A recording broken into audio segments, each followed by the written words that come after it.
Hello friends, આજે હું તમારી સાથે શેર કરીશ લીલા કાંદાના પુડલાની રેસિપી, જે ખાવામાં ખૂબ જ ટેસ્ટી છે અને હેલ્ધી પણ છે.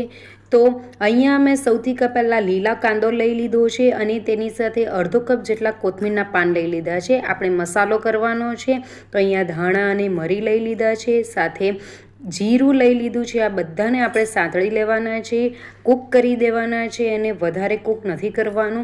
ત્યાર પછી અહીંયા મિક્સર જારની અંદર લીલું મરચું, આદું અને લસણ લઈ લેવાનું છે અને આપણે જે મસાલો રેડી કર્યો હતો તે એડ કરી દેવાનો છે અને આ બધાને અધકચરો ગ્રાઇન્ડ કરી દેવાનો છે. અને એમના સાઈડ પર મૂકી અહીંયા 1 કપ જેટલું બેસન લઈ લેવાનું છે, તેમાં 1 ગ્લાસ પાણી એડ કરી દેવાનું છે, બધું બરાબર મિક્સ કરી દેવાનું છે. ત્યાર પછી ફરીથી અડધો ગ્લાસ જેટલું પાણી એડ કરીને મિક્સ કરી દેવાનું છે.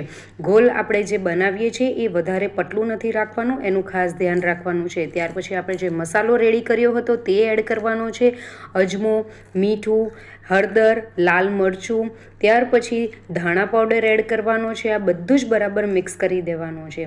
ત્યાર પછી આ રીતનો ગોળ રેડી કરવાનું છે અને તેની અંદર આપણે જે લીલો કાંદો અને કોથમીર લીધી હતી તે એડ કરીને બધું જ બરાબર મિક્સ કરી દેવાનું છે. આ રીતનું બેટર આપણું રેડી થવું જોઈએ, ન વધારે પતલું કે ન વધારે જાડું. હવે તેને ઢાંકીને રવા દેવાનું છે. ત્યાર પછી તેને સેટ થઈ જાય એટલે આપણે તેના પુડલા બનાવવાના રેડી કરવાના છે. તો અહીંયા પેણી લઈ લીધી છે, તેની અંદર 1 ચમચી તેલ આપણે પેણી પર સ્પ્રેડ કરી દેવાનું છે અને 1 ચમચો બેટર એડ કરતા જવાનું છે અને ઉપર અને નીચે ક્રિસ્પી લેયર થાય ત્યાર સુધી તેને શેકી લેવાનું છે. ઉપર અને નીચે આ રીતે તેલ એડ કરતા જવાનું છે અને આપણે પુડલાને ક્રિસ્પી કરી દેવાનો છે. આ પુડલો ઉપરથી ખાવામાં ક્રિસ્પી હશે અને અંદરથી સોફ્ટ હશે. તો ફ્રેન્ડ્સ, બીજો એક પુડલો પણ હું તમને બનાવીને બતાવું છું.